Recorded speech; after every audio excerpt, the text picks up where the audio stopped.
नमस्कार, न्यूज 18 राजस्थान पर स्वागत है आप सभी का। मतदान को लेकर के महासंग्राम 2024 की महा कवरेज आप देख रहे हैं। दिन भर की पल पल की अपडेट हमने आप तक पहुंचाई, बूथ से लगा करके लगातार शहर के हालातों तक और लोकसभा के चप्पे चप्पे पर किस तरीके से मतदाता ने बूथ पर पहुंच करके मतदान किया, हर खबर आप तक अपडेट के साथ हमने पहुंचाई।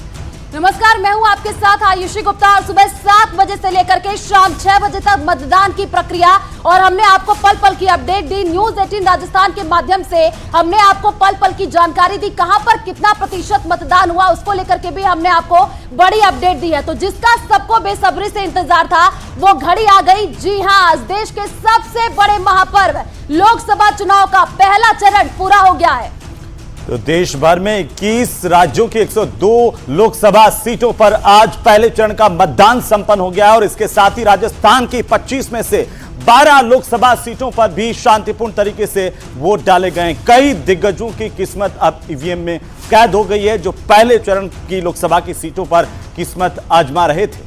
बिल्कुल, और आपको बता दें कि 12 सीटों पर हमने आपको पल पल की अपडेट दी। तमाम रिपोर्टर्स हमारे साथ वहां पर मौजूद रहे जिनसे हमने अपडेट ली, लोगों से उन्होंने बातचीत की है। तो कई मुद्दों को लेकर के आज जनता आज निकली है और वोट वहां पर कास्ट किया है। आपको पल पल की अपडेट और भी हम देंगे और ग्राफिक्स के जरिए भी आपको समझाएंगे कि कहां पर कितना प्रतिशत मतदान हुआ है। गंगानगर की अगर हम बात कर ले तो 60.29%, बीकानेर की बात कर ले तो 48.87% मतदान हुआ है। तो इसीलिए कहते हैं कि चुनाव मतलब न्यूज 18 और न्यूज 18 इसलिए क्योंकि पल पल की अपडेट हमने आप तक पहुंचाई। गंगानगर में 60.29% मतदान हुआ है तो बीकानेर में 48.87%। यहां पर केंद्रीय मंत्री अर्जुन राम मेघवाल की किस्मत अब ईवीएम में कैद हो गई है। तो हॉट सीट चूरू पर जो मतदान का प्रतिशत है वो 56% के आसपास रहा है।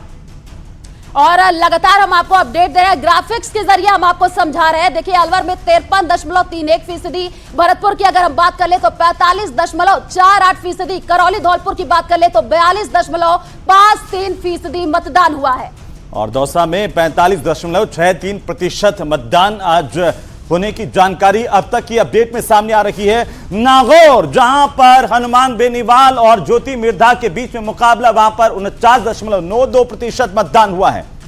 और लगातार हम आपको अपडेट दे रहे हैं और लगातार ग्राफिक्स के जरिए भी हम आपको समझा रहे हैं कि कहां पर कितने प्रतिशत मतदान हुए हैं। कई ऐसी सीटें जो कि हॉट सीट बनी हुई है और सबकी निगाहें उसी पर टिकी हुई हैं। हालांकि नतीजे जब आएंगे तभी आपको पता चलेंगे। आज पहले चरण का जो मतदान वो खत्म हो चुका है। तो न्यूज 18 राजस्थान पर आपने सबसे तेज कवरेज देखी। चप्पे चप्पे पर तैनात हमारी रिपोर्टर्स ने पल पल की अपडेट आप तक पहुंचाई और अब बारी सबसे बड़े चुनाव के सबसे बड़े विश्लेषण की और एक एक करके एक एक सीट का हाल हम आपको बताएंगे। श्री गंगानगर की सबसे पहले बात, जहां पर 2024 में 60.29% मतदान, 2019 की बात करें तो 74.39% मतदान यहां पर हुआ था। बिल्कुल, और हम आपको ये डिफरेंस समझा रहे हैं, एक एक सीट के बारे में हम आपको बताएंगे कि जैसे कि अभी आप तस्वीर के माध्यम से देख पा रहे हैं, श्री गंगानगर की हम बात कर रहे हैं, यहाँ पर 60.22% मतदान हुआ है और 2019 की बात कर ले तो 74.39% यहाँ पर मतदान हुआ है। 12 सीट एक एक करके हम आपको ग्राफिक्स के जरिए समझाएंगे कि कहां पर कितना प्रतिशत मतदान हुआ। बीकानेर की देखिए अगर हम बात कर ले तो 48.87% और 2019 में यहाँ पर 59.24% मतदान। तो आज बीकानेर की बात हम कर रहे हैं क्योंकि 25 लोकसभा सीटों में से 12 लोकसभा सीटों पर पहले चरण का मतदान आज शांतिपूर्ण तरीके से संपन्न हो गया है। बीकानेर में 48.87% मतदान आज हुआ है। 2024 के महासंग्राम में तो 2019 में बीकानेर का जो प्रतिशत था वो 48.87%, बीकानेर में 59.24% 2019 में रिकॉर्ड किया गया था। 2024 में 48.87% मतदान हुआ है। बिल्कुल, और आगे भी हम आपको ग्राफिक्स के जरिए समझाएंगे। चूरू की अगर हम बात करें तो वहां पर 56.52% और 2019 में यहाँ पर 65.65% मतदान। चूरू सीट देखिए हॉट सीट बनी हुई है क्योंकि यहाँ पर जब प्रत्याशियों के नामों का ऐलान किया जा रहा था तो बहुत ही सोच समझ के किया गया। चूरू से अगर हम बात कर ले तो देवेंद्र झाझड़िया और राहुल कस्वा, इन दोनों के बीच में दिलचस्प मुकाबला। काका भतीजा के बीच में ये दिलचस्प रण यहां पर संपन्न हो गया है। मतदान को लेकर के झुंझुनू की अगर हम बात करें तो 2024 यानी कि आज का जो आंकड़ा है 44.97% मतदान आज रिकॉर्ड किया गया है। अभी इसमें उतार चढ़ाव हो सकता है और वहीं 2019 में 61 आसपास रहा है। आपको बता दें कि झुंझुनू में 44% से ज्यादा मतदान आज रिकॉर्ड किया गया है। बिल्कुल, और एक एक करके हर एक सीट के बारे में हम आपको अपडेट दे रहे हैं। जयपुर ग्रामीण की अगर हम बात कर ले तो जयपुर की अगर हम बात कर ले तो 56.57%, ग्रामीण की अगर हम बात कर ले तो 48.67% मतदान हुआ जयपुर ग्रामीण। ग्राफिक्स के जरिए हम आपको समझा रहे हैं 2024 देखिए 48.67% मतदान, 2019 में यहां पर 65% मतदान। तो 2019 के मुकाबले 2024 में काफी कम मतदान यहां पर हुआ है इस बार, क्योंकि पिछली दफा 65% मतदान हुआ था, वोटिंग हुई थी, और 2024 का आंकड़ा यह कहता है कि 48% के करीब इस बार वोटिंग हुई है। हालांकि यह अंतर काफी है, ऐसा क्यों हुआ यह अभी विचारणीय प्रश्न है, लेकिन जयपुर ग्रामीण सीट का यह आंकड़ा बहुत कुछ कहता है। बिल्कुल, और लगातार हम आपको ग्राफिक्स के जरिए ये समझा रहे हैं, क्योंकि अलग अलग सीटों पर कितने फीसदी कहां पर मतदान हुआ है वो हम आपको दिखा रहे हैं। सुबह से ही लगातार न्यूज 18 राजस्थान के माध्यम से हमने आपको वो अपडेट दी है कि कहां पर कितने प्रतिशत मतदान, लेकिन अभी तक के जो अपडेट निकल करके सामने आ रहे हैं वो हम आपको ग्राफिक्स के जरिए समझा रहे हैं। जयपुर शहर की अगर हम बात कर ले 56.57% मतदान, 2019 में यहां पर 68.11% मतदान हुआ था। तो इस बार का जो मतदान का प्रतिशत है वो पिछली बार के मुकाबले काफी कम रिकॉर्ड किया गया है। अलवर सीट जहां पर केंद्रीय मंत्री की किस्मत दांव पर लगी है, भूपेंद्र यादव यहां पर भारतीय जनता पार्टी के प्रत्याशी 66.82% मतदान 2019 में हुआ था, इस बार हुआ है 53.31% मतदान। बिल्कुल, और अगर हम बात कर ले भरतपुर की तो देखिए यहां पर भी हम आपको ग्राफिक्स के जरिए समझा रहे हैं 2024 यानी कि आज 45.48% यहां पर मतदान, और 2019 में 58.81% हम कंपेयर कर रहे हैं 2019 और 2024 प्रथम चरण में। देखिए 12 सीटों पर मतदान और एक एक सीट पर कहां पर कितना प्रतिशत मतदान हुआ वो हम आपको ग्राफिक्स के जरिए समझा रहे हैं। पहले चरण की 12 सीटों पर आखिर कुल कितना मतदान हुआ है वो आंकड़ा अब आपकी टीवी स्क्रीन पर आ गया है। 2019 में यह आंकड़ा था 63% के आसपास, और अब की बार का जो आंकड़ा है वो काफी कम रिकॉर्ड किया गया है। दौसा में 45% हुआ है। अगर ओवरऑल बात करें तो 63% के करीब 2019 में था, और इस बार रह गया महज 50% के करीब, यानी कि 2024 में ये 50% के आसपास है, 50.27%। हालांकि इसमें कुछ उतार चढ़ाव हो सकता है, क्योंकि और ज्यादा जहां अलग अलग बूथ से आंकड़े आएंगे उसके मुताबिक बदलाव हो सकता है। लेकिन फिलहाल जो चुनाव आयोग की तरफ से आंकड़े सामने आ रहे हैं वो आंकड़े आपकी टीवी स्क्रीन पर, और ये आंकड़े कहते हैं कि इस बार पहले चरण में काफी कम मतदान का प्रतिशत रहा है। बिल्कुल, और दौसा सीट की अगर हम बात कर ले तो 45.63% यहां पर मतदान। दौसा सीट की अगर हम बात कर ले तो देखिए ये हॉट सीट बनी हुई है, क्योंकि यहां पर कन्हैया लाल मीणा और साथ ही साथ यहां पर मुकाबला दिलचस्प देखने को मिला, क्योंकि इस सीट को देखा जाए तो दौसा सीट की बात कर ले तो यहां से किरोड़ी लाल मीणा इन पर दारोमदार था कि इस सीट पर जम करके चुनाव प्रचार प्रसार किया जाए। तो बिल्कुल श्रीगंगानगर का जो रण है वो कैसा रहा। बीकानेर में देखिए केंद्रीय मंत्री अर्जुन राम मेघवाल और गोविंद राम मेघवाल के बीच में कड़ी टक्कर, मुकाबला आखिर जीत किसकी होगी 4 तारीख को पता चलेगा। तो वहीं चूरू में राहुल कसवा वर्सेस देवेंद्र झाझड़िया के बीच में दिलचस्प मुकाबला हुआ है। बिल्कुल, और झुंझुनू की अगर हम बात करें तो शुभकरण चौधरी जो कि बीजेपी की तरफ से प्रत्याशी, ब्रजेंद्र ओला जो कि कांग्रेस की तरफ से प्रत्याशी, जोरदार टक्कर इस सीट पर। उधर सीकर में स्वामी सुमेधानंद सरस्वती एक बार फिर से भारतीय जनता पार्टी के प्रत्याशी, वहीं उनके सामने सीपीआईएम और कांग्रेस के सम्मिलित जो प्रत्याशी हैं अमरा राम, वे मुकाबले में रहे। और जयपुर ग्रामीण की अगर हम बात कर ले तो राव राजेंद्र सिंह जो है बीजेपी की तरफ से उम्मीदवार, और अनिल चोपड़ा को कांग्रेस ने मैदान में उतारा, यहां पर भी दिलचस्प मुकाबला। और जयपुर शहर में प्रताप सिंह खाचरियावास कांग्रेस के प्रत्याशी, उनके सामने मंजू शर्मा भारतीय जनता पार्टी की प्रत्याशी, यहां पर भी मुकाबला दिलचस्प रहा, लगातार इस सीट की चर्चाएं रही। अलवर सीट की अगर हम बात कर ले तो भूपेंद्र यादव बीजेपी की तरफ से और कांग्रेस की तरफ से ललित यादव, यानी कि Yadav versus Yadav, Yadav vote bank को साधने की कोशिश। उधर भरतपुर में संजना जाटव और रामस्वरूप कोहली के बीच में मुकाबला देखा गया, यहां पर भी शांतिपूर्ण तरीके से मतदान हो गया। बिल्कुल, और अगली सीट की हम बात कर ले तो धौलपुर करौली सीट की बात कर ले तो यहां से इंदु देवी जाटव जो कि बीजेपी की तरफ से और भजन लाल जाटव कांग्रेस की तरफ से, दिलचस्प मुकाबला यहां पर।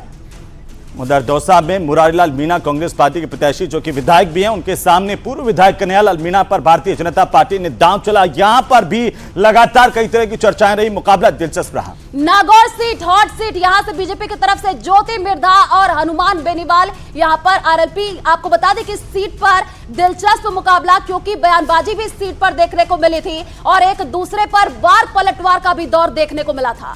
तो आरोप प्रत्यारोपों के बीच में आखिरकार पहले चरण का मतदान संपन्न हो गया। राजस्थान की 12 लोकसभा सीटों पर शांतिपूर्ण तरीके से मतदान हुआ है। लोकसभा के महापर्व में प्रदेश की 12 सीटों पर आज वोट डाले गए हैं। बिल्कुल, और लगातार सुबह से ही न्यूज 18 राजस्थान के माध्यम से हमने आपको पल पल की अपडेट दी और शाम 6 बजे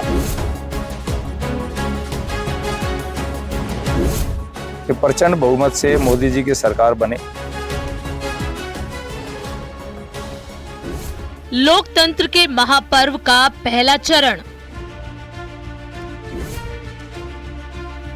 कि जो विकसित भारत की परिकल्पना जो प्रधानमंत्री मोदी जी ने की वो साकार होने वाली है। पहले चरण में प्रदेश की 12 सीटों पर हुआ मतदान। उम्मीदवारों ने किया मताधिकार का इस्तेमाल। लोकसभा के चुनावी रण का पहला चरण, जहां आम से लेकर खास हर कोई अपने अपने मताधिकार का इस्तेमाल करते दिखा।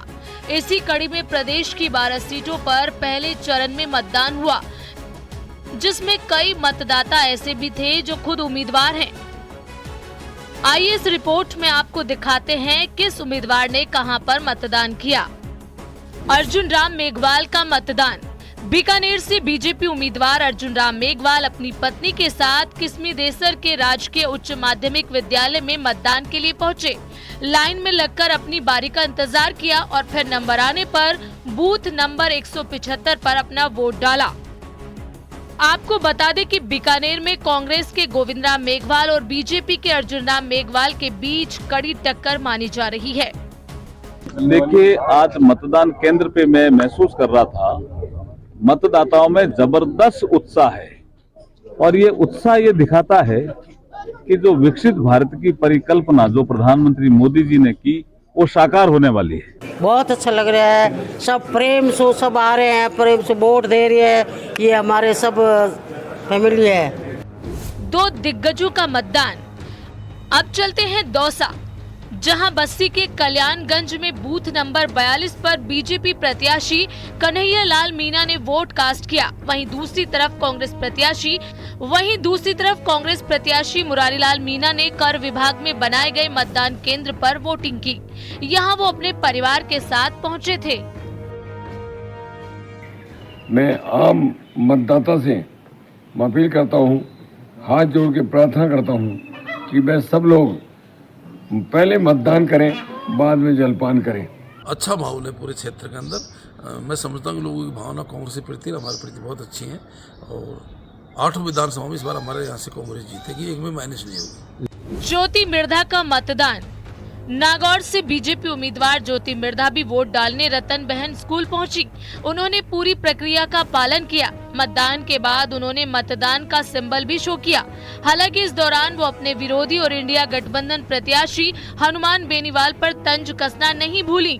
वहीं दूसरी तरफ इंडिया गठबंधन के प्रत्याशी हनुमान बेनीवाल ने पैतृक गाँव बरन गाँव में जाकर मतदान किया। बिल्कुल, ये लोगों के मन में किसी तरीके का कोई संशय ना रहे, तो उसका मुझे लगा कि ये सबसे अच्छा जवाब होगा। हालांकि ये आपको अलाउड है कि आप अगर सांसद हैं तो आप कहीं से भी वोटर हो सकते हैं और चुनाव लड़ सकते हैं। अगर आप एमएलए होते हैं तो आपको स्टेट से होना होता है। इस तरीके की चीज़ें होती हैं, लेकिन क्योंकि लोगों के साइकोलॉजिकली एक दिमाग पे इस चीज़ का असर पड़ता है, तो मैंने कहा क्यों नहीं इस जो धारणा को भी क्यों ना जवाब दिया जाए। झुंझुनू से बीजेपी के लोकसभा प्रत्याशी शुभ चौधरी ने जहां टोड़ी गांव के बालानी जोहड़ी स्थित बूथ पर वोट डाला, वहीं कांग्रेस प्रत्याशी ब्रिजेंद्र ओला ने अरडावता गांव के सरकारी स्कूल में मतदान किया। उनके साथ उनके छोटे भाई, बेटे और पोते ने भी मतदान किया। ये लोकतंत्र का महापर्व है और इसमें मतदान करके बहुत अच्छा लग रहा है। चुनाव के बारे में निश्चित रूप से सफलता मिलेगी। सीकर में बीजेपी और कांग्रेस दोनों पार्टियों के उम्मीदवारों ने अपने अपने मतदान केंद्रों पर वोट कास्ट किया। इंडिया गठबंधन के उम्मीदवार अमरा राम ने अपने गांव मुंडवाड़ा में मतदान किया। वहीं सुमेधानंद सरस्वती ने हवन और यज्ञ करने के बाद मतदान केंद्र पहुंचकर वोटिंग की और तीसरी बार सरकार बनाने का दावा किया। और इस कामना के साथ मतदान किया है कि प्रचंड बहुमत से मोदी जी की सरकार बने, उसमें मैं सहभागी बनूं, अपने क्षेत्र की सेवा कर सकूं और आम आदमी जो कहीं तक नहीं पहुंचता है वो मेरे पास सीधा आता है।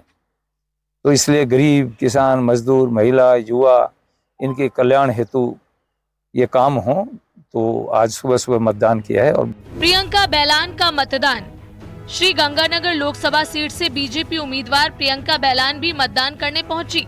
उन्होंने अनूपगढ़ स्थित मतदान केंद्र पर वोट डाला और बीजेपी की जीत का दावा किया।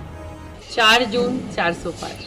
राव राजेंद्र सिंह का मतदान। लोकतंत्र के महापर्व में सबने बढ़ चढ़कर हिस्सा लिया। ऐसे में चुनावी रण में उतरे दिग्गज कैसे पीछे रह सकते थे। जयपुर ग्रामीण से बीजेपी उम्मीदवार राव राजेंद्र सिंह ने शाहपुरा के महिला कॉलेज स्थित मतदान केंद्र पर वोट किया और प्रदेश की सभी सीटों पर जीत का दावा भी किया। बाकी जनतंत्र के अंदर जन भावनाओं के अनुरूप कार्य करना और उसके प्रति संवेदनशील रहना, यही जनप्रतिनिधि का दायित्व है। वहीं करौली में बीजेपी की इंदु देवी जाटव ने मतदान किया और मतदान के बाद वो जीत का दावा करती नजर आई। वहीं अलवर से कांग्रेस प्रत्याशी ललित यादव ने निमराना में अपने मताधिकार का इस्तेमाल किया। मतदान के दौरान सभी दिग्गजों का जोश हाई था। सभी जीत के दावे भी कर रहे थे। अब देखना होगा कि 4 जून को आने वाले चुनाव नतीजे किसकी उम्मीदों पर खरे उतरते हैं और किसके सपने टूटते हैं। Bureau report, news 18 Rajasthan. तो आज राजस्थान की 25 लोकसभा सीटों में से 12 सीटों पर मतदान पूरा हो गया और जो तस्वीरें निकल करके सामने आई, बड़ी संख्या में लोग आज अपने घर से बाहर निकल करके मताधिकार का प्रयोग करते हुए नजर आए। अब बारी है दूसरे चरण की, उस पर भी हमारी जो नजर है वो टिकी रहेंगी। पल पल की अपडेट हम आपको न्यूज़ 18 राजस्थान के माध्यम से देते रहेंगे। यहाँ रुकते एक छोटे से ब्रेक के लिए, जल्द लौटेंगे।